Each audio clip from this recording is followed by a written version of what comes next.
Next ہے باب مناقب قرابت رسول اللہ صلی اللہ علیہ وسلم. حضرت صلی اللہ علیہ وسلم کے رشتہ داروں کی فضیلت. قرابت قرابت دار یعنی رشتہ دار. حدثنا ابو الیمان اخبرنا شعیب عن الزہری قال حدثني عروة بن الزبیر عن عائشة ان فاطمة علیہ السلام ارسلت الى ابی بکر تسأله میراثها من النبی صلی اللہ علیہ وسلم مما افاء اللہ علی رسولہ صلی اللہ علیہ وسلم تطلب صدقة النبی صلی اللہ علیہ وسلم التي بالمدینة وفدک وما بقی من خمس خیبر. حضرت عائشہ یہ حدیث روایت کرتی ہیں کہ فاطمہ علیہ السلام یعنی حضرت فاطمہ رضی اللہ تعالی عنہا ارسلت الی ابی بکر، انہوں نے ابو بکر رضی اللہ عنہ کو پیغام بھیجا.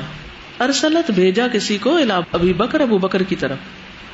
کیا میسج دے کے بھیجا؟ تسألہ، وہ سوال کر رہی تھی حضرت ابو بکر سے جب حضرت ابو بکر خلیفہ بنے، کس چیز کا؟ میراثہا، اپنی میراث کا، ترکے کا، من النبی صلی اللہ علیہ وسلم، نبی صلی اللہ علیہ وسلم کے چھوڑے ہوئے مال میں سے، کہ جو کچھ آپ نے چھوڑا ہے، جو آپ کا حق تھا، وہ ہمیں تقسیم کیا جائے، وراثت. مما افاء اللہ علی رسولہ صلی اللہ علیہ وسلم، جو اللہ سبحانہ وتعالی رسول اللہ صلی اللہ علیہ وسلم پر لوٹا لائے. مال فے، مال فے وہ ہوتا ہے جو لڑائی کے بغیر حاصل ہوتا ہے. اور پھر تطلب صدقۃ النبی صلی اللہ علیہ وسلم، اور وہ نبی صلی اللہ علیہ وسلم کے اس صدقے میں سے طلب کر رہی تھی، التی بالمدینتی، جو مدینہ میں سے تھا، وفدکن، اور فدک ایک علاقے کا نام ہے، باغ فدک میں سے تھا، وما بقی من خمس خیبر، اور خیبر کی آمدنی کے 5ویں حصے میں سے تھا. یہ نبی صلی اللہ علیہ وسلم کی آمدنی کے سورسز تھے، جہاں سے وہ آپ اپنے ازواج کو بھی دیتے اور باقی صدقہ خیرات بھی کرتے خوب. تو جب آپ فوت ہو گئے تو حضرت فاطمہ نے حضرت ابو بکر سے کہا کہ آپ اس مال میں سے ہمیں حق دیجیے. فقال ابو بکر، تو ابو بکر نے کہا، ان رسول اللہ صلی اللہ علیہ وسلم قال، کہ رسول اللہ صلی اللہ علیہ وسلم نے فرمایا، لا نورث، ہمارا کوئی وارث نہیں ہوتا، یعنی پیغمبروں کی میراث نہیں ہوتی مال میں سے. کیوں؟ اس لیے کہ ان کا مال وقف ہوتا ہے. وقف وہ مال ہوتا ہے جس کی آمدنی سے فائدہ اٹھایا جا سکتا ہے، لیکن وہ ملکیت کسی کی بھی نہیں بن سکتا، کوئی اس کا مالک نہیں ہو سکتا. اسی سے لفظ اوقاف ہے.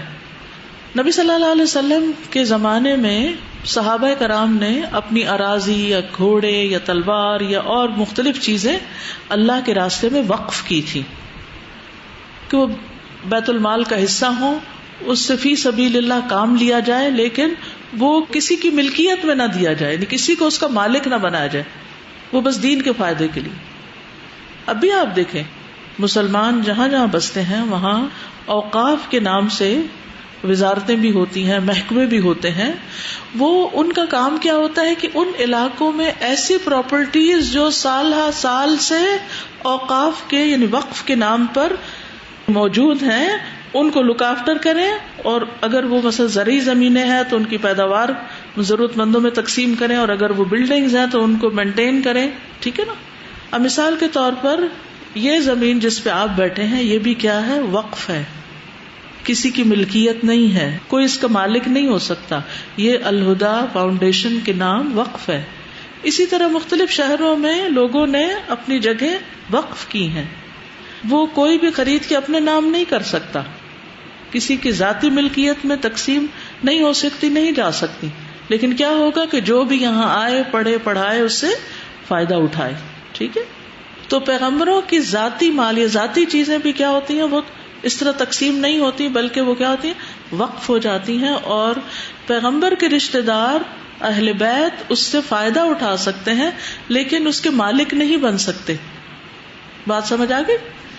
تو حضرت ابو بکر رضی اللہ عنہ نے وہ حدیث سنائی کہ نبی صلی اللہ علیہ وسلم نے فرمایا، ما ترکنا فہو صدقہ، جو ہم نے چھوڑا وہ صدقہ ہے. انما یأکل آل محمد من ھذا المال، آل محمد اس مال میں سے کھا سکتے ہیں، یعنی مال اللہ، اللہ کے مال میں سے جو وقف ہو گیا ہے.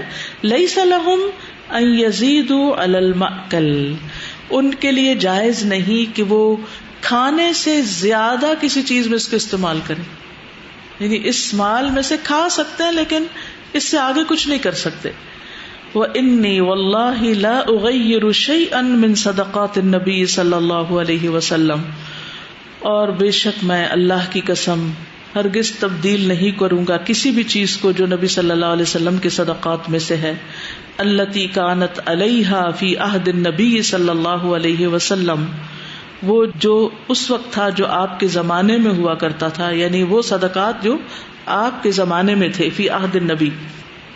وَلَآمَلَنَّ فِيهَا بِمَا عَمِلَ رسول اللہ صلی اللہ علیہ وسلم، اور ان اموال کے معاملے میں ضرور وہی کروں گا جو نبی صلی اللہ علیہ وسلم کیا کرتے تھے. اب انہوں نے حدیث سنائی، یعنی دوسرے لفظوں میں انکار کر دیا کہ آپ کو کوئی بھی زمین، کوئی بھی پراپرٹی دی نہیں جا سکتی، اس میں سے جو کھانے کے لیے چاہیے وہ آپ کو ملتا رہے گا. فتشہد علی، تو حضرت علی آ گئے. جب انہوں نے دیکھا کہ حضرت ابوبکر مان نہیں رہے تو حضرت علی تشریف لے آئے. ثم قال، پھر حضرت علی کہنے لگے، انا قد عرفنا یا ابا بکر فضیلتک، اے ابو بکر ہم آپ کی فضیلت جانتے ہیں، آپ کا مقام پہچانتے ہیں، ہم آپ کا احترام کرتے ہیں. وذکر قرابتہم من رسول اللہ صلی اللہ علیہ وسلم، اور انہوں نے رسول اللہ صلی اللہ علیہ وسلم سے اپنی قرابت کا ذکر کیا. وحقہم، اور اپنے حق کا. فتکلم ابو بکر، تو ابو بکر بولے. فقال، کہنے لگے، والذی نفسی بیدہ، قسم اس رب کی جس کے ہاتھ میں میری جان ہے، لقرابۃ رسول اللہ صلی اللہ علیہ وسلم، البتہ رسول اللہ صلی اللہ علیہ وسلم کی رشتہ داری، احب الی، مجھے زیادہ محبوب ہے، ان اصل من قرابتی، کہ میں صلہ رحمی کروں اپنے رشتہ داروں سے. یعنی میں اپنے رشتہ داروں سے بھی بڑھ کر آپ کا خیال رکھنے والا ہوں، آپ کے رشتہ داروں کا خیال رکھوں گا. اخبرنی عبد اللہ ابن عبد الوہاب حدثنا خالد حدثنا شعبہ عن واقد قال سمعت ابی يحدث عن ابن عمر عن ابی بکر رضی اللہ عنہم قال ارقبوا محمدا صلی اللہ علیہ وسلم فی اہل بیتہ. اب یہ دوسری سند سے عبداللہ بن عمر روایت کرتے ہیں کہ ابو بکر کو کہتے ہوئے سنا، ارقبوا محمدن، محمد صلی اللہ علیہ وسلم کا خیال رکھو، فی اہل بیت ہی، آپ کے اہل بیت میں. یعنی اگر تمہیں محمد صلی اللہ علیہ وسلم سے محبت ہے تو پھر اس محبت کا ثبوت کس طرح دو کہ آپ کے گھر والوں کا خیال رکھ کے. یعنی آپ کے بعد حضرت ابو بکر لوگوں کو آپ کے اہل بیت کا خیال رکھنے کی تلقین کیا کرتے تھے. تو اس سے یہ پتہ چلتا ہے کہ حضرت ابو بکر کو حضرت علی سے یا حضرت فاطمہ سے کوئی ناراضگی نہیں تھی. اور یہ جو حضرت ابو بکر پر تان کیا جاتا ہے کہ انہوں نے حضرت فاطمہ کو دکھ پہنچایا اور ان کی بات نہیں سنی اور ان کی میراث پر قبضہ رکھا، تو یہ باتیں ناجائز ہیں. ایسا نہیں کہنا چاہیے، کیونکہ حضرت ابو بکر نے یہ فیصلہ اپنی ذاتی رائے کی بنا پر نہیں کیا تھا، بلکہ اس حدیث کی بنا پر کیا تھا جو ان کے کانوں نے نبی صلی اللہ علیہ وسلم سے خود سنی تھی. تو پھر وہ اس کے خلاف کیسے جا سکتے تھے؟ کیونکہ نبی صلی اللہ علیہ وسلم سے محبت کا تقاضا کیا ہے کہ ہمیں وہ کس سے زیادہ عزیز ہوں، اپنی جان سے بھی، اولاد سے بھی، اور اپنے والدین اور سب دنیا سے زیادہ. تو وہ کسی بھی طرح آپ کے حکم کی مخالفت نہیں کر سکتے تھے، ورنہ حضرت فاطمہ سے بڑھ کر انہیں کون عزیز ہو سکتا تھا جو رسول اللہ صلی اللہ علیہ وسلم کی محبوب تھی. اب یہ جو اہل بیت ہیں اور یہ قرابت دار جو ہیں، یہ کون کون ہیں، کس کس کو آپ کا قرابت دار کہا جاتا ہے؟ اس سے مراد عبد المطلب کی اولاد ہیں، یعنی آپ کے والد اور ان کے بھائی عبد المطلب کی اولاد ہیں. ٹھیک ہے، دادا ہیں آپ کے عبد المطلب. اب اس میں سے کچھ تو مسلمان ہوئے تھے، کچھ نہیں ہوئے تھے. تو یہ حکم کس کے لیے ہے؟ ان کے لیے جو مسلمان ہوئے. اور اس سے مراد وہ مرد یا عورت جنہوں نے نبی صلی اللہ علیہ وسلم کو دیکھا، ان کی صحبت میں رہے، جیسے حضرت علی اور ان کی اولاد حضرت حسن اور حسین اور محسن، حضرت فاطمہ، ان کی صاحبزادی ام کلثوم جو بعد میں حضرت عمر کے ساتھ ان کی شادی ہوئی تھی. یعنی ان کے آپس کے تعلقات اتنے اچھے تھے. جعفر، ابھی جن کا پڑھا آپ نے، جعفر طیار، ان کی اولاد عبداللہ، عون اور محمد، عون بھی نام تھا. اور محمد کہتے ہیں کہ ایک بیٹا اور بھی تھا، اس کا نام احمد تھا. پھر عقیل آپ کے چچا ہیں، عقیل اور ان کی اولاد مسلم بن عقیل جو ہیں، ام ہانی جو حضرت علی کی بہن ہے ان کی اولاد، پھر حمزہ بن عبد المطلب ان کی اولاد، یعلا، عمارہ، امامہ، پھر عباس بن عبد المطلب اور ان کے 10 بیٹے، حضرت عباس کے 10 بیٹے تھے، فضل، عبداللہ بن عباس، قثم، عبید اللہ، حارث، سعید، عبد الرحمن، کثیر، عون، حمام، ان کی بیٹیاں، ام حبیب، آمنہ، صفیہ، پھر ابو سفیان بن حارثہ بن عبد المطلب ان کی اولاد، پھر نوفل ان کے بیٹے، مغیرہ، حارث عبد المطلب کی بیٹیاں، ثقیلہ، امیمہ، اربہ، عاتقہ، صفیہ، یہ سب لوگ آپ کے اہل بیت میں آتے ہیں، آپ کے قرابت دار. اور پھر ان کی اولادیں قیامت تک، ان کو بھی رشتہ داری کا شرف ہے، اگرچہ یعنی دور کی پھر رشتہ داری ہو جاتی ہے. آپ کو معلوم ہے کہ مکہ میں آپ میں سے جو لوگ گئے ہیں ان کو معلوم ہوگا کہ وہاں پر کچھ عمارتوں کے اوپر لکھا ہوتا ہے وقف، اور ان میں سے کچھ وقف ایسے ہیں جو اس وقت سے وقف چلے آ رہے ہیں. جب میں پی ایچ ڈی کر رہی تھی تو اس دوران جب مجھے مکہ مدینہ وغیرہ میں جانے کا اتفاق ہوا تو کچھ ایسے لوگوں سے ملاقات ہوئی جو یونیورسٹی میں تھے، جن کو کافی مختلف طرح کی معلومات تھی جو عموماً کتابوں میں بھی نہیں ملتی یا ہوتی ہیں تو پڑھنے میں نہیں آتی. تو وہ بھی نبی صلی اللہ علیہ وسلم کے خاندان میں سے تھیں، نسل در نسل. تو جب ان کی شادی ہوئی تو وہ بھی ایسے ہی گھرانے میں ہوئی. تو میں نے کہا کہ وہ لڑکا کیا کرتا ہے؟ تو وہ کہنے لگے کہ ہماری آمدنی ہے اوقاف میں سے، یعنی آس پاس بلڈنگز جو ہیں یہ وقف ہیں، اس وقف میں سے ہمیں وظیفے ملتے ہیں. ٹھیک ہے.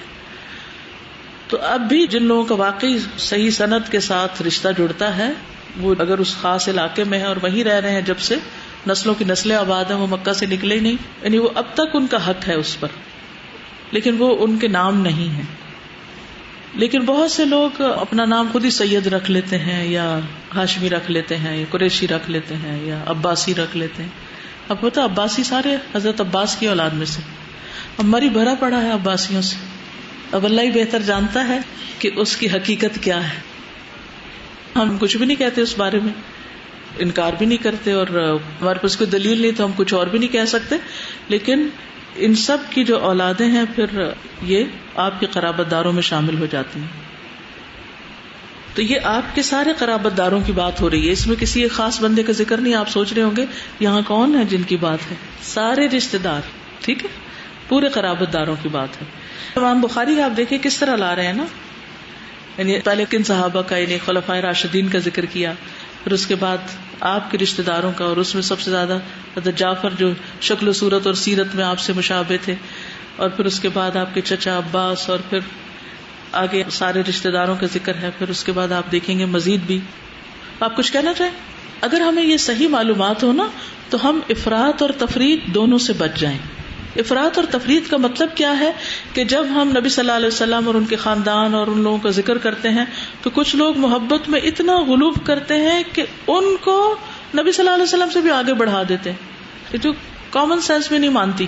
یہ کیسے ہو سکتا ہے کہ جس کی وجہ سے ان کو فضیلت ملی ان کا مقام نبی صلی اللہ علیہ وسلم سے بڑھ جائے؟ یہ تو نہیں ہوتا نا، عقل بھی نہیں مانتی اس بات کو. اور بعض لوگ تفریط کا شکار ہوتے. تفریط کا مطلب کیا ہے کہ باقی لوگوں اور ان میں کوئی فرق نہیں کرتے، باقی لوگوں کے اپنے فضائل ہیں، لیکن اہل بیت میں سے جن لوگوں نے دین کی خدمت کی یا کام کیا ان کو ایک پلس، یعنی ان کا ایک اور میرٹ بھی ہے، اور وہ آپ صلی اللہ علیہ وسلم کے ساتھ رشتہ داری ہے. تو اس بنا پر ان سے محبت کرنا یہ بھی ایمان کا ایک حصہ ہے. یعنی ان میں سے جو لوگ مسلمان ہوئے اور جنہوں نے دین کے راستے میں قربانی کی، حضرت جعفر کو آپ دیکھیں، اسی طرح حضرت حمزہ کو دیکھیں، آپ کے یہ خاندان کے لوگ جو مسلمان ہوئے تھے وہ کس سے پیچھے نہیں رہے. پھر حضرت حسن ہے، پھر حضرت حسین ہے، ان لوگوں کی قربانیاں آپ سب جانتے ہیں. تو ان سے محبت بھی ہمیں کرنا ہے، لیکن اس محبت میں غلوب نہیں کرنا. یعنی ان کے ساتھ ہمارا ایک قلبی تعلق ہونا چاہیے، کیونکہ نبی صلی اللہ علیہ وسلم ان سے محبت کرتے تھے اور آپ نے اپنے خاندان والوں سے صلہ رحمی کی. تو قرابت داروں سے جو صلہ رحمی ہے اس کا اپنا ایک اجر اور ایک فائدہ اور ثواب ہے. جی بولیے کون کسی کو سمائی کو؟ السلام علیکم ورحمۃ اللہ وبرکاتہ. استاذہ, وعلیکم السلام. آج کے دن کی جو پہلی حدیث تھی اس کے راوی ہے ابو ہریرہ. تو اس کے لیے آج کا جو میں نے دیکھا کہ وہ صحابہ صفا میں بھی تھے نا جی, کہ وہ علم کی طلب میں اس قدر ماہو اور مگن ہوتے تھے کہ اس بات کی پرواہ نہیں کرتے تھے کہ کھایا بھی ہے یا نہیں کھایا. آج ہم سب بھی تو طالب علم بیٹھے ہیں نا, اگر آج ہمیں ہاسٹل میں یا وہاں تھوڑا سا بھی کچھ پھیکا یا ایسا کھانے کو ملتا ہے فوراً سوچتے چلے میک ڈونلڈ یا KFC یا اس طرح کی بات, ہمیں کھانے کی ہی ہم سوچتے ہیں گھر چلتے ہیں واپس, یہاں تو کھانا ٹھیک نہیں, گھر چلتے ہیں. یعنی بہت سے لوگ جو اس تکلیف کو نہیں برداشت کر سکتے کہ یہاں کھانا ان کے گھر کے ٹیسٹ کے مطابق نہیں, وہ پھر اس پر صبر کر سکے. اس کے بعد دوسری حضرت جعفر کی کہ وہ ابو مساکین تھے. انہیں یہ لقب کس لیے ملا کہ وہ خدمت کرتے تھے, دوسروں کی خدمت کرنا, مسکینوں کی. اگر آج ہمارے پاس کوئی تھوڑی سی بھی چیز ہوتی ہے وہ بھی چھپا کر رکھتے کہ کہیں دیکھ نہ لے سامنے والا, اور ضرورت مند سے تو آنکھیں نہیں ملاتے کہ کچھ مانگے گا. السلام علیکم. جب آپ بات کر رہی تھی نا کہ اگر ہم کسی کے شر سے اپنے آپ کو محفوظ نہ سمجھیں تو ہم اس کے لیے دعا کریں, تو اس وقت جو ہے میرے پیچھے جو لڑکیاں بیٹھی تھیں وہ مسلسل باتیں کر رہی تھیں, تو بس پھر میں نے بھی دعا کی کہ اللہ ان کو ہدایت دے اور وہ خود بھی سنے اور مجھے بھی سننے دے, باقی سب کو بھی سننے دے. فوراً ہی عمل کر لیا آپ نے. ہے السلام علیکم. وعلیکم السلام. میں ہمیشہ دعا کرتی تھی تو صرف اپنے کے لیے کرتی تھی, کبھی کسی اور کے بارے میں نہیں سوچا, اور آج سے کوشش کروں گی کہ میں اوروں کے بارے میں بھی دعا کروں انشاءاللہ. استاذہ, جب میں سوچ رہی تھی نا, جب آپ نے بتایا کہ صدقہ ہر ایک کے ساتھ ہمیں کرنا چاہیے اور یہ نہیں دیکھنا کہ چیز کیا ہے چیز نہیں ہے, تو میں سوچ رہی تھی یہ 3 چیزیں ہمیں روک رہی ہوتی ہیں, شیطان روک رہا ہوتا ہے. ایک کہتے ہیں کہ یہ چیز نہ دو, اس بندے کو نہ دو, اس وقت نہ دو. تو ان تینوں چیزوں سے ہم نے دیکھنا. اور دوسری بات یہ کہ حضرت فاطمہ رضی اللہ عنہا, اس میں کوئی شک نہیں کہ وہ اپنے والد سے محبت کرتی تھیں اور بس ان کا ہمیں پتہ ہے. تو دوسری بات یہ کہ ہم عام زندگی میں بھی ہم کافی جھجک محسوس کرتے ہیں اپنی وراثت کا مطالبہ کرنے میں. ہم کہتے ہیں یہ ایک بیٹی کیسی اپنے باپ سے مانگ رہی ہے, اسی وراثت میں مانگ رہی ہے کہ اس سے محبت نہیں, بھائیوں سے محبت نہیں, کہ پیسے مانگ رہی ہے, اس کو تو مال سے محبت ہے. جی, اسے ماں سے محبت ہے. تو وہ پیغمبر کی اولاد ہو کے صلی اللہ علیہ وسلم, ان کی اولاد ہو کے بھی اسے اس بات میں جھجک نہیں. وہ بات الگ تھی کہ ان کو پتہ نہیں تھا, مگر ان کو دیکھ کے نا وہ ختم ہو جاتے. وہ کلچر ہے, وہ دین نہیں ہے. بالکل, یعنی اپنا حق لینے میں, اس کا مطالبہ کرنے میں کوئی حرج نہیں, کوئی گناہ کی بات نہیں ہے. پہلی حدیث میں جو میں نے بات سیکھی ہے وہ یہ کہ ہمیں سفید پوش لوگوں کا بھی خیال رکھنا چاہیے جو اپنی ضرورت کو بیان نہیں کر سکتے. جس طرح ابو ہریرہ رضی اللہ تعالیٰ عنہ جب کسی سے آیت کا مطلب پوچھ رہے ہوتے تھے تو وہ اس خیال سے کہ ہمیں شاید وہ کھانا کھلا دیں. تو بعض اوقات لوگ جو ہے وہ اپنی ضرورت کو نہیں بیان کرے تو اس پہ بھی توجہ دیں. ڈائریکٹ بات نہیں کر سکتے, دوسری بات الحمدللہ اللہ تعالیٰ نے ہر اجر وہ نیت پر رکھا ہے. اگر کوئی چیز چھوٹی ہے لیکن ہماری نیت بڑی ہے تو اس پہ اجر بھی اتنا ہے. لیکن چیز اگر بڑی ہے اور نیت چھوٹی ہے, یعنی لوگوں کے سامنے آپ کی شان و شوکت کیا ہوگی, تو پھر ظاہر اجر بھی اس کے حساب سے ہی ہوگا. بالکل. اور دوسری جو حدیث ہے جس میں حضرت عباس رضی اللہ تعالیٰ عنہ کے توسط سے وسیلے سے مانگا جا رہا ہے, اس میں یہ ہے کہ مشاورت بہت ضروری ہے. اس میں حضرت عمر بن خطاب جو ہے وہ خلیفہ ہیں, لیکن ان کو حضرت قابل مالک مشورہ دے رہے ہیں کہ آپ ان کے وسیلے سے دعا مانگیے, تو انہوں نے اس کو کنسیڈر کیا. تو اس طرح ہمیں بھی مشورہ لے کے جو ہے وہ کوئی اچھا مشورہ دے تو اس پر عمل کرنا چاہیے. عمل کر لینا چاہیے. یہ نہیں سوچنا چاہیے کہ خلیفہ تو میں ہوں اور تم کون ہو. شکریہ. استاذہ, اس میں جو جعفر رضی اللہ عنہ کا سب سے پہلا ہے نا کہ نبی صلی اللہ علیہ وسلم نے کہا کہ آپ میری سیرت میں میرے جیسے ہو نا, تو اس میں اگلی حدیث میں ہی تھا کہ ان کی جود و سخا جو تھی نا وہ نبی صلی اللہ علیہ وسلم کے بعد ان کے جیسی ملتی تھی. اور دوسری بات یہ تھی کہ حضرت جعفر ان کو جو پڑ لگائے گئے تھے نا اس میں یہ تھا کہ انہوں نے اپنا جھنڈا جو تھا نا وہ گرنے نہیں دیا تھا. ان کی ایک بازو کٹ گیا تو انہوں نے دوسرے بازو میں وہ پکڑ لیا, تو ایون جب وہ بھی کٹ گیا تو پھر بھی اس کو نہیں گرنے دیا کہ کہیں یہ نہ کہیں کہ شکست دے. تو پھر اللہ تعالیٰ نے اتنا زیادہ ان کو اجر دیا کہ ان کو پڑھ دیے اور وہ ملائکہ کے ساتھ اٹھتے ہیں. تو آپ سوچئے نا, یہ بہت اچھا پوائنٹ انہوں نے بتایا کہ ایک بازو کٹ چکا ہے تو وہ ہار کے بیٹھ نہیں جاتے کہ اب تو مجھے مرہم پٹی کرنی چاہیے اور میرا تو ریسٹ کا ٹائم آ گیا. انہوں نے دوسرے ہاتھ سے پکڑ لیا, یعنی اس کو نہیں جانے دینا. کٹے بازو کے ساتھ دوسرا پکڑ لیا, وہ بھی کاٹ دیا گیا. ایک انگلی بھی کٹ جائے, آپ خود سوچیے, پورا ہاتھ کٹ جائے تو پھر جتنی بڑی قربانی ہوتی ہے اتنا ہی بڑا انعام ہوتا ہے. یعنی جان کی جسم کی پرواہ نہ کر کے کام کرتے جانا. ہم تو یہ سوچتے رہتے ہیں اس وقت نکلے تو دھوپ لگ جائے گی, اس وقت نکلے تو بھوک لگ جائے گی, اس وقت ایسا کیا تو یہ ہو جائے گا. وہ جو حضرت جعفر تھے ان کی صفت تھی ابو المساکین, تو وہ ان کے بیٹے کے اندر عبداللہ بن جعفر کے اندر بھی آئی. تو اگر ہم یہ سوچ کے خرچ کریں کہ یہ صفات ہماری اولاد کے اندر بھی آئیں گی تو اس سے ہمارا آخرت میں بھی فائدہ ہوگا کہ وہ بچے ہمارے لیے صدقہ جاریہ بنیں گے. بچے زیادہ تر وہ کرتے ہیں جو آپ کو دیکھ رہے ہوتے ہیں. ابھی ریسنٹلی میں ایک پڑھ رہی تھی کہیں کہ ریسرچز یہ کہتی ہیں کہ بچوں کے اندر خصوصاً بیٹوں کے اندر ماں کی شخصیت کا اثر آتا ہے. ان کی ذہانت ماں کی ذہانت پر ڈپینڈ کرتی ہے. اس طرح کی کچھ بات تھی. ریسرچ ایک ہوئی تھی کہ فوج میں جب لڑکے جاتے ہیں نا تو ان کو معلوم کیا جاتا ہے, عام طور پہ ہم سمجھتے ہیں کہ مرد حضرات سے بہادری کا ٹریٹ ملتا ہے. اس میں پوری ریسرچ ہوئی کہ بہادر ماں کے بچے ہمیشہ بہادر ہوتے ہیں, تو بہادری کا ٹریٹ بھی ماں سے ملتا ہے. سبحان اللہ. لیکن آج کی مائیں بہادر نہیں رہی, تھوڑا سا خون دیکھ کے بے ہوش ہونے لگتی ہیں. اور مائیں ہی تھی وہ جو ان کو نکالا کرتی تھیں اور ان کو بچپن سے ہی سخت جان بناتی تھی. السلام علیکم. وعلیکم السلام. یہ جو پہلے والا حدیث تھا جس میں ضرورت مندوں والا بتایا تھا, تو مطلب یہ میں نے دیکھا تو مجھے وہ بچپن والی ایک بات ہے, جب سے میں چھوٹی تھی نا تو اکثر اسلامیات کے کلاس میں ایک سوال میرے ذہن میں آتا تھا کہ ہمیں بتا رہے تھے کہ اللہ تعالیٰ ہمارے شرک سے زیادہ قریب ہے. تو مجھ کو اس سوال کا آج تک جواب نہیں ملا کہ مطلب ہم محسوس نہیں کرتے ہیں, وہ کیا وجہ تھی. اور ایک پھر اس سے ریلیٹڈ مجھے یہ بات یہ آئی کہ رمضان میں مطلب شیطان بند ہو جاتا ہے, تو وہ کون سی چیزیں جو ہم کو روکتی ہے. تو پھر ابھی کل کے لیکچر میں سنا تو نفس جو ہے وہ ہم پر اتنا غالب آ چکا ہے کہ مطلب ہم کو کچھ بھی نظر نہیں آتا ہے. تو ضرورت مندوں میں یہ کہ ہماری نفس ہم پہ اتنے غالب آ چکی ہے, ہم ہر چیز اپنے لیے بچاتے ہیں, ہم یہ نہیں دیکھتے ہیں کہ سامنے والے کو کتنا ضرورت ہے. تو ایک تو یہ بات بھی تھی, ان کی ضرورت محسوس نہیں کرتے, لیکن تعرفہم بسیماہم, قرآن میں آتا ہے نا کہ تم ان کی علامتوں سے ان کو پہچان, ان کے چہروں سے پہچان لوگے. لیکن ہم تو کسی کی طرف توجہ سے دیکھتے بھی نہیں کہ اس کے چہرے پر کیا ہے.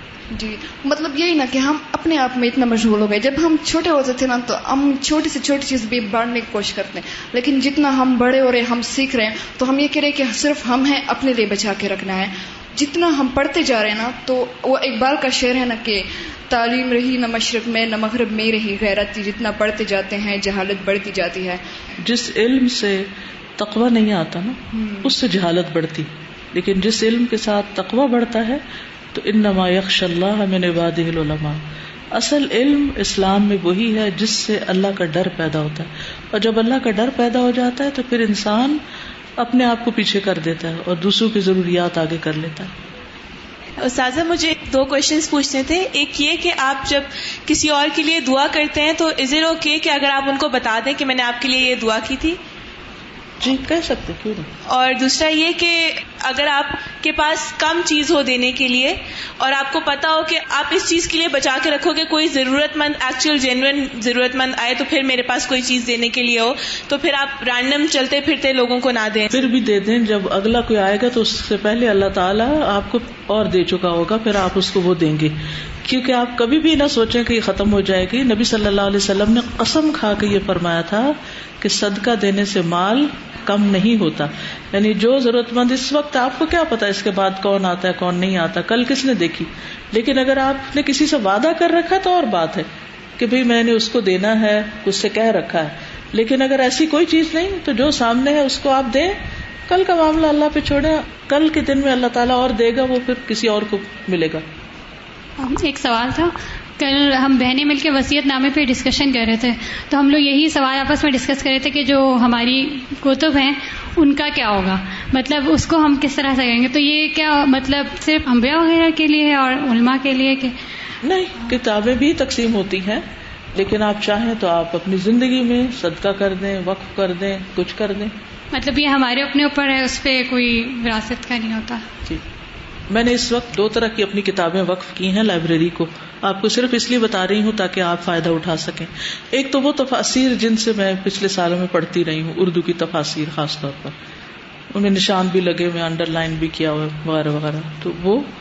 اور دوسرے سیرت کی کتابیں جن سے میں نے استفادہ کیا تھا, کیونکہ اب موسٹلی میں عربی سورسز یوز کرتی ہوں، تو پھر وہ مجھے لگا کہ اب یہ اردو تفاسیر دوبارہ میں نہیں پڑھنے والی، اور بہتر یہ ہے کہ جو بچیاں اردو پڑھ رہی ہیں وہ اس سے فائدہ اٹھائیں. ٹھیک ہے. اور اس کے علاوہ جب میں ابھی مکہ گئی تھی تو آپ لوگوں کے لیے القرآن تدبر و عمل کی کتاب میں لائبریری کے لیے خاص تحفہ لے کر آئی تھی، تو وہ بھی میں نے آج بھیجی ہے، کیونکہ آپ لوگوں کو اس کے بس پرنٹ دیے گئے تھے نا. میں چاہ رہی تھی اصل کتاب بھی آپ دیکھیں کسی وقت، تو وہ انشاءاللہ آپ جب چاہیں دیکھ سکتے ہیں. جی اس کے علاوہ عقیدہ کی بھی کچھ کتابیں لائبریری میں گئی ہیں. حضرت جعفر سے جب آپ سے کی ملاقات خیبر فتح کے وقت ہوئی تھی تو آپ سے نے کہا تھا کہ مجھے نہیں پتا کہ کس بات کی مجھے زیادہ خوشی ہے، خیبر کے فتح ہونے کی یا جعفر کے ملنے کی. تو اس وقت ہم سوچتے ہیں کہ ایک بندے کو اتنا ویلیو کیوں دے رہے ہیں، حالانکہ خیبر کی فتح اتنی آسان نہیں تھی، پڑھنے والے اگر جانتے ہیں تو بعد میں اگر ہم جنگ میں جس میں شہادت حاصل کی ہے تو دیکھیں کہ اس بندے نے کتنا ویلیو کیا جھنڈے کو، اور 3000 کی کیسے سبقت لے گئی ہے. اور دوسری بات حضرت عباس سے ریلیٹڈ تھوڑا سا یہ واقعہ یاد ہے کہ آپ سسم کی بیگمات نے آپ سسم کے ناک میں نا بلیک سیڈ آئل ڈال دیا تھا، اس کی بہت تکلیف ہوتی ہے. تو اس کے بعد آپ سسم نے کہا سوائے میرے چچا عباس کے گھر میں جتنے افراد ہیں ان سب کے ناک میں یہ ڈلے گا، کیونکہ اتنی اذیت ہوئی. تو اس وقت بھی اپنے چچا کو اس میں سے مائنس آؤٹ کر دیا. بالکل. اس سے رشتہ داروں کے ساتھ حسن سلوک کا سبق ملتا ہے نا ہم سب کو. اصل میں ہوتا یہ ہے کہ رشتہ داروں سے خیر بھی پہنچتی ہے، تکلیفیں بھی زیادہ پہنچتی ہیں، ہے نا. دوستوں سے اتنی تکلیفیں نہیں پہنچتی جتنی رشتہ داروں سے پہنچتی. تو پھر ہم جس سے تکلیف پہنچتی ہے اس کے ساتھ خیر و بلائی نہیں کرتے، ہاں اس کے اندر کتنی خیر ہو.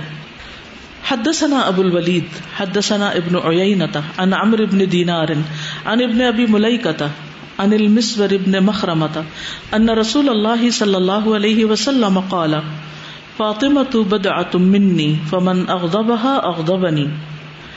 امام بخاری کہتے ہیں کہ ہم سے ابو الولید نے بیان کیا، جن کی نسبت الطیالسی ہے، ہشام بن عبد الملک، ان کا ذکر پیچھے کئی دفعہ گزر چکا ہے.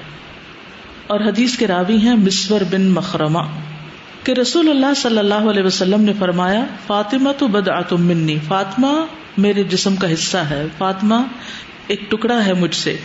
فمن اغضبها اغضبنی، جس نے ان کو غضبناک کیا اس نے مجھے غضبناک کیا.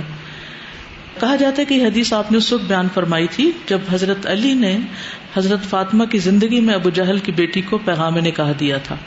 تو آپ صلی اللہ علیہ وسلم اس بات پر ناراض ہوئے تھے کہ دشمن خدا کی بیٹی اور پیغمبر کی بیٹی ایک گھر میں نہیں جمع ہو سکتی. تو اس بنا پر پھر آپ صلی اللہ علیہ وسلم نے یہ بات فرمائی. حدثنا یحیی بن قزعۃ حدثنا ابراہیم بن سعد عن ابیہ عن عروۃ عن عائشہ رضی اللہ عنہا قالت دعا النبی صلی اللہ علیہ وسلم فاطمۃ ابنتہ فی شکواہ الذی قبض فیہا فسارھا بشیء فبکت. یحییٰ بن قزع القرشی الحجازی المکی مؤذن تھے، یہ ذکر پیچھے گزر چکا ہے. حدیث حضرت عائشہ روایت کرتی ہیں، کہتی ہیں کہ نبی صلی اللہ علیہ وسلم نے بلا بھیجا فاطمہ اپنی بیٹی کو اس بیماری میں جس میں آپ کی وفات ہوئی. فسار رہا، تو چپ کے بات کی ان سے، سار سر سے، راز، بشیء ان کسی چیز کے بارے میں، فبکت تو وہ رو دی، ثم دعاہا پھر ان کو بلایا، فسار رہا پھر چپ کے بات کی، فضحکت تو ہنس پڑی.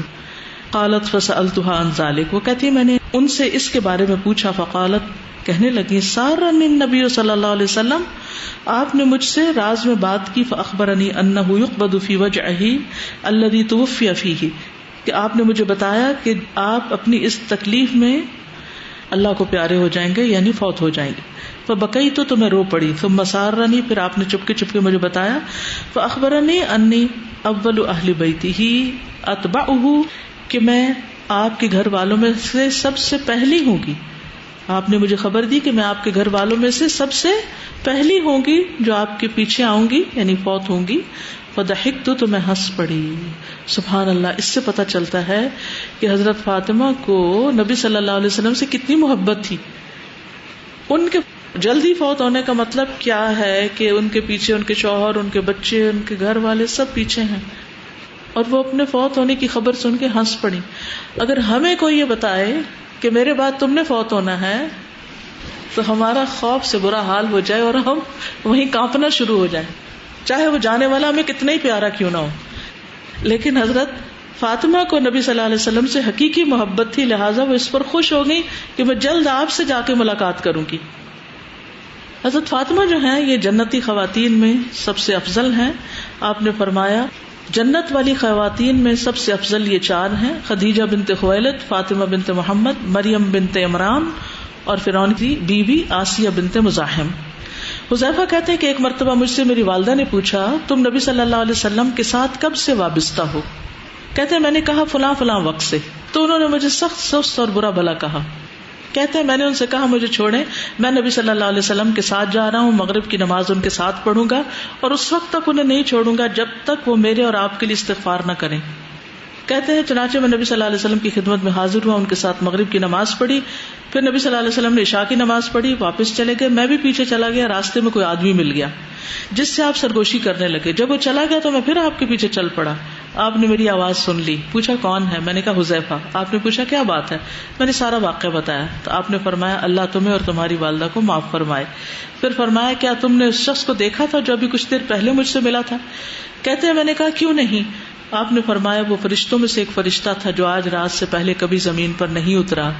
اس نے رب سے اس بات کی اجازت لی تھی کہ مجھے سلام کر لے اور یہ خوشخبری دی کہ حسن اور حسین جنت کے نوجوانوں کے سردار ہیں اور فاطمہ جنت کی عورتوں کی سردار ہیں. یعنی وہ فرشتہ یہ خوشخبری لے کر آیا تھا جو راستے میں آپ کو سلام کر کے بتا رہا تھا.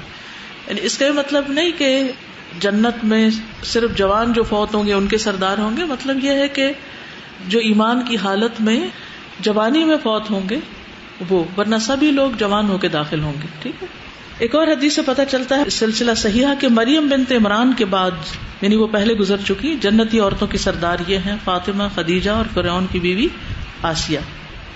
اور آپ نے ایک مرتبہ بھی فرمایا کہ جو چیز فاطمہ کو پریشان کرتی ہے وہ مجھے بھی کرتی ہے، جو چیز اسے خوش کرتی ہے وہ مجھے بھی خوش کرتی. قیامت کے دن سب حسب نسب منقطع ہو جائیں گے، یعنی سارے رشتے ختم ہو جائیں گے سوائے میرے نسب، رشتہ داری اور دامادگی کے، یعنی صرف وہ باقی رہے گا، باقی ختم. ام المومنین حضرت عائشہ کہتی ہیں کہ میں نے عادات، چال چلن، بات چیت میں رسول اللہ صلی اللہ علیہ وسلم سے سب سے زیادہ مشابہ فاطمہ کے سوا کسی کو نہیں دیکھا. اللہ ان کے چہرے کو تازگی بخشے. حضرت فاطمہ کے بارے میں کہہ رہی ہیں حضرت عائشہ، جب وہ آپ کے پاس آتی تو آپ ان کے لیے کھڑے ہو جاتے، ان کا ہاتھ پکڑتے، انہیں بوسہ دیتے، انہیں اپنی جگہ بٹھا لیتے، اور جب آپ ان کے وہاں جاتے تو وہ آپ کی طرف بڑھتی، آپ کا ہاتھ پکڑتی، بوسہ دیتی اور آپ کو اپنی جگہ پر بٹھاتی. تو باپ اور بیٹی میں کتنا خوبصورت تعلق تھا. اللہ سبحانہ وتعالی ہمارے اندر بھی آپس کی ایسی ہی محبتیں پیدا فرمائے. وآخر دعوانا ان الحمد للہ رب العالمین. سبحانک اللہم وبحمدک اشہد ان لا الہ الا انت استغفرک واتوب الیک. السلام علیکم ورحمۃ اللہ وبرکاتہ. اللہم صل علی محمد وعلی آل محمد كما صليت على إبراهيم وعلى آل إبراهيم إنك حميد مجيد. اللهم بارك على محمد وعلى آل محمد كما باركت على إبراهيم وعلى آل إبراهيم إنك حميد مجيد.